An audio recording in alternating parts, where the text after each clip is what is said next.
Bismillahirrahmanirrahim. Alhamdulillahi Rabbil Alamin. Assalamu alaikum, amis téléspectateurs de Wendelu TV. Aujourd'hui, on va essayer de comprendre le sens ésotérique du hadith du prophète Mohammed sallallahu alayhi wa sallam. L'haleine qui sort de la bouche du jeûneur est plus parfumée chez Allah que l'odeur du parfum musc.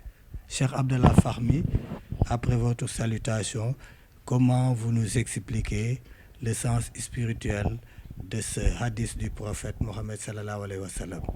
Assalamu alaikum wa rahmatullahi wa barakatuh. Bismillah ar-Rahman ar-Rahim. Assalatu wassalamu ala Sayyidina Muhammadin wa ala alihi wa sahbihi ajma'in.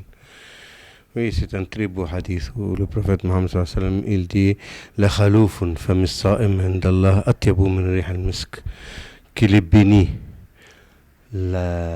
l'odeur de la laine du jeûneur auprès d'Allah, elle est plus parfumée que le musc, plus belle que l'odeur du musc. C'est-à-dire la laine de celui qui jeûne. Pour quelqu'un qui est à côté de lui, qui la sent, elle ne sent pas bien, elle serait désagréable. Parce que quand on reste sans manger, les bactéries qui sont dans notre bouche, ils fermentent et ils font une mauvaise odeur. Pour nous, elle est une mauvaise odeur. Mais cette odeur-là, pour Allah, elle est plus parfumée que le musc. Parce que c'est le signe distinctif du jeûneur. C'est la preuve que le jeûneur jeûne. Et il jeûne pour Allah. Comme Allah, il dit Kullu amal ibn Adam lahu illa sawm fahuwa li. Tous les actes des fils d'Adam sont pour eux, sauf le jeûne, il est pour moi. Comme il est pour Allah, quelqu'un est jeûne pour Allah, c'est le jeûneur qui jeûne, mais c'est Allah qui considère que c'est son jeûne à lui. Donc c'est Allah qui récompense ce jeûne. Il dit même aux anges, n'écrivez pas, c'est entre moi et mon serviteur. C'est le seul acte où on ne connaît pas sa valeur. Même les anges ne connaissent pas sa valeur, parce qu'ils n'écrivent pas. On sait que chaque action vaut 10 jusqu'à 700, jusqu'à 7000. Mais le jeûne, on ne sait pas. Allah, il dit n'écrivez rien. C'est moi qui récompense mon serviteur. Il s'est abstenu de manger, de boire. Il s'est privé de tout pour moi. Donc c'est à moi de récompenser. Donc ça, c'est comme un pacte entre le jeûneur et Allah, cette odeur-là, qui atteste le jeûne. C'est l'attestation du jeûne. Ok. Notre soufi dit que c'est sa parole, c'est la parole du jeûneur quand il dit si quelqu'un l'attaque, le fait qu'il dit je jeûne, cette parole est plus agréable auprès d'Allah parce que il a accompli cette interdiction d'Allah de dire que je jeûne. Il n'a pas répondu, il n'a pas riposté, il n'a pas répondu à la violence. Le fait qu'il considère qu'il jeûne, il s'est élevé au-dessus de la mêlée, au-dessus de la contingence, en considérant qu'il jeûne, qu'il ne veut pas rompre son jeûne par des propos indécents, des calomnies, des injures, la riposte. Cette élévation qu'il a, parce que le jeûne est abstinence, imsak, et rif'a, élévation. Cette élévation qui est incarné par sa parole, je jeûne, ça c'est plus fort, plus parfumé auprès d'Allah que le parfum de musc. Ça c'est une interprétation. Oui, c'est une très belle interprétation parce que quand quelqu'un dit je jeûne, il ne répond pas à l'agressivité, il ne répond pas à la provocation. Il dit je jeûne, comme il dit refa, il s'élève au-dessus des contingences. Pourquoi? Parce que déjà, il est sacralisé, il s'est sacralisé. Quand il jeûne, comme on a dit, c'est une abstinence totale. Non seulement de ne pas boire, de manger, mais aussi de ne pas regarder ce qui est malsain, ou de regarder, ou de dire ce qui est malsain, ou des insanités, ou d'écouter ce que... Donc il n'écoute pas. Puisqu'il a bouché, il jeûne. Même son oui, elle jeûne. Il n'écoute pas ce qu'on lui dit. Il s'élève au-dessus parce qu'il est sorti de cet espace-temps, puisqu'il a fermé la porte à tous ses sens. vue, oui, parole, toucher, tu vois. Donc, c'est élevé. Voilà. Donc, ce qui vient de l'extérieur ne peut pas l'atteindre. Sinon, comme tu as dit, ça va rompre son cœur et gâcher son acte auprès d'Allah. Voilà. Pour répondre à une provocation ou à une insulte ou à une... Donc, c'est quand il dit je jeûne, il le dit déjà à lui-même. Ah, il se dit je jeûne. Donc, j'ai pas le droit de répondre. J'ai pas le droit. Et il dit à l'autre aussi je jeûne pour lui signifier qu'il n'est pas au même niveau que lui. Ils parlent pas dans le même registre. Que je suis avec Allah, je suis pas avec toi. Voilà. Voilà. Et en communion avec Allah. Oui. Il ne se distrait pas par... C'est un problème de conscience aussi. Il faut être conscient ce que c'est le jeûne.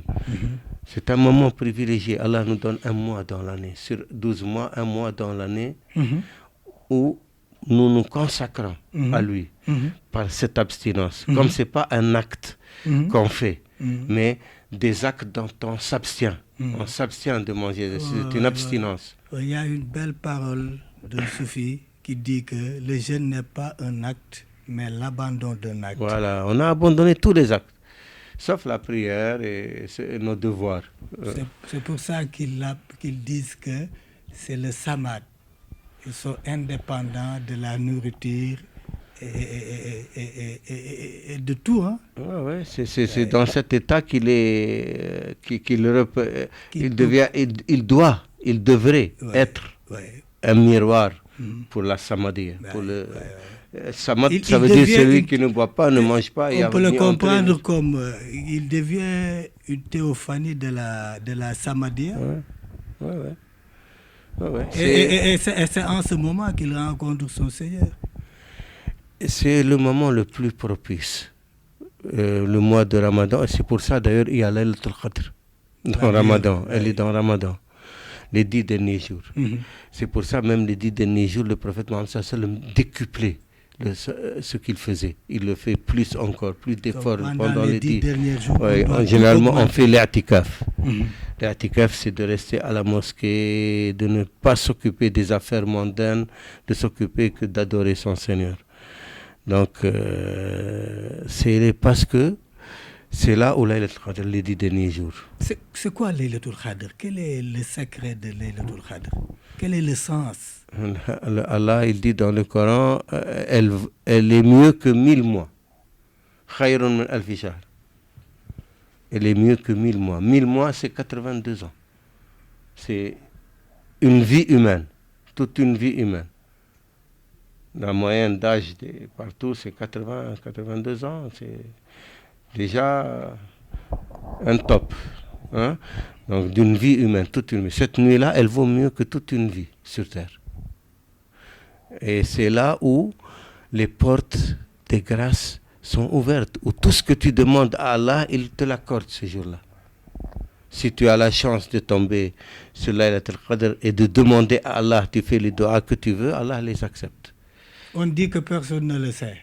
Oui, c'est pour ça qu'Allah ne l'a pas défini, ni l'heure, ni le jour, ni exactement. Sinon, tout le monde va demander ce qu'il veut et tout le monde va obtenir. Abdul Aziz Dabar, le maître de Al-Mubarak Al-Lamti, quand Al-Mubarak Al-Lamti, ce juriste théologien, lui a dit, le jeûne, on dit que le prophète ne le connaît pas.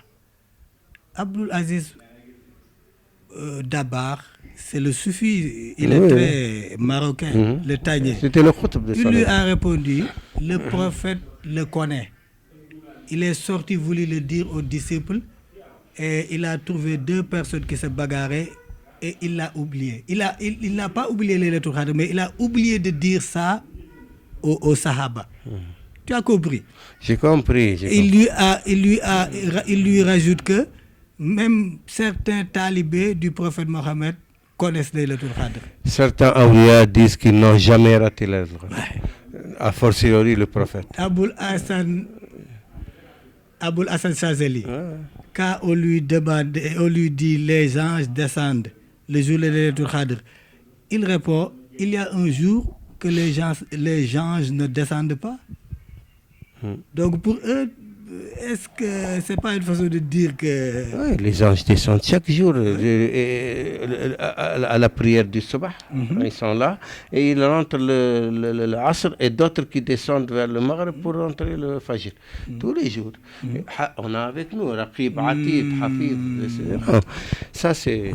Mais donc des awliya connaissent les Laylatul Qadr. Bien sûr. Il y en a qui disent qu'ils n'ont jamais raté la Laylatul Qadr. Donc le prophète, bien sûr qu'il connaît. Donc c'est ce qui disent que le prophète ne le connaît pas, personne ne le connaît, il se trompe donc. Je te dis, il y a la science des ulama et la science des awliya. Les ulama, ils s'attachent aux textes, aux lettres, ce qu'ils trouvent des hadiths. Comme le hadith dit, le prophète dit fa'unsituha, et on me l'a fait oublier. Voilà, c'est différent. On m'a fait oublier. Donc il interprète que le prophète a oublié. Mais Sidi Abdelaziz Dabakh, il interprète autrement qu'on lui a fait oublier de la révéler. Parce qu'il n'a pas été chargé de la révéler. S'il avait été chargé de la révéler, il l'aurait révélé. Est-ce que c'est pas qu'il voulait laisser les gens à faire l'effort de charger tout le monde? C'est pas lui qui veut, Allah veut. Allah veut. C'est pour ça qu'il lui a fait oublier de la... Sinon les gens seraient laxistes. Le prophète, c'était par miséricorde qu'il voulait la révéler pour que les gens puissent en bénéficier. Mais Allah lui a fait oublier pour que justement les gens ne comptent pas. Même d'autres fois, le prophète Mohammed sallallahu alayhi wa sallam, il dit Man qala la ilaha illallah dakhala al-jannah. Qui dit la ilaha illallah entre au paradis. Mu'adh ibn Jabal.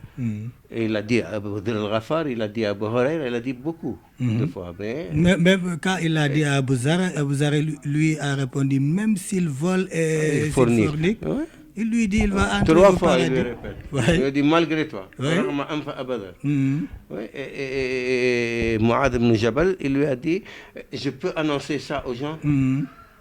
Il a dit non, ils vont se reposer sur ça. Donc ils vont plus exécuter les commandes. C'est fabuleux. Donc il y a des choses ésotériques. Les awliya, ça c'est la science des awliya. Les ulama, ils sont chargés d'interpréter les textes, d'expliquer les textes. Le alim, il se base toujours sur le texte. Tu dis quelque chose, tu dis où est-ce que tu as appris ça, où est ta source, tu vois. Donc, alors que les awliya, ils vont d'autres modes de réception de la connaissance, par l'intuition, ilham, par le dévoilement, kashf, par la mushahada, contemplation, par le munajat, tahdith. Il y a beaucoup de... C'est Amadou Bamba, il dit khatubati munajati bil hati. C'est de l'ordre supra-rationnel. C'est pas de l'ordre rationnel. Donc c'est pour ça, le savoir des ulama, il est rationnel. Donc il se base sur les textes et la raison. Et il s'adresse à tout le monde, mais plus particulièrement à une catégorie de personnes. Non, au commun, parce que c'est la raison qui est la chose la mieux partagée entre si. Donc les ulama, ils doivent parler aux gens ce qu'ils peuvent comprendre. Il ne va pas leur charger de choses qui sont au-delà de leur compréhension. Même sur les karamat des awliya ou sur les miracles des prophètes, les ulama essaient d'interpréter, de le rendre plus accessible à la raison. Pourtant, le prophète est le premier à dire ça après son voyage nocturne, quand il est revenu. Il est revenu avec il dit, j'ai amené 3 sortes de connaissances. L'une, je vais déballer ça pour tout le monde. Je vais divulguer. Je vais divulguer pour tout le monde. Le second, je vais garder ça. Non, l'une, on m'a ordonné de la divulguer. Oui. L'autre, on m'a ordonné de la taire. Et l'autre, on m'a donné le choix entre la dire ou la taire. C'est-à-dire de dire à qui je veux. C'est pour ça que le prophète... Qui je veux veut dire qui a les aptitudes. Qui est apte. Oui. Qui est apte. Oui, parce que le prophète Mohammed dans sa vie, il n'enseignait pas tout le monde le même enseignement. Par exemple, Hudayfa ibn al-Yaman, il avait une connaissance que les autres sahaba n'en avaient pas. Il lui a dit tous les hypocrites qui étaient à Médine et il parle leur nom, leur famille et beaucoup de choses qui vont venir après. Même Sayyidina Omar, il disait, il suppliait Hudayfa de lui dire, il ne voulait pas Hudayfa. Alors, de lui dire qu'il est hypocrite. Il disait alors, j'observais Hudayfa quand quelqu'un il meurt, si je le vois prier sur lui, je sais qu'il ne fait pas partie des hypocrites. Donc chacun est apte pour une connaissance. Sayyidina Ali ibn Abi Talib avait une connaissance que personne d'autre ne partageait avec lui. Il a enseigné à ses fils et à ses disciples. Toutes les sciences ésotériques viennent de Sayyidina Ali. Toutes les sciences des soufis, ils viennent de Sayyidina Ali. La transmission, tu vas voir, de tariqa, tout ça remonte à Sayyidina Ali. Sauf la tariqa Naqshbandi remonte à Sayyidina Abu Bakr, mais en passant par l'imam Ja'far al-Sadiq. Donc c'est la science de Al-Bayt, cette science que les soufis ont. C'est clair. On vous remercie. Merci. On vous remercie infiniment. Amis téléspectateurs de Wendelu TV, on vous donne rendez-vous très prochainement. Salam alaikum wa rahmatullah.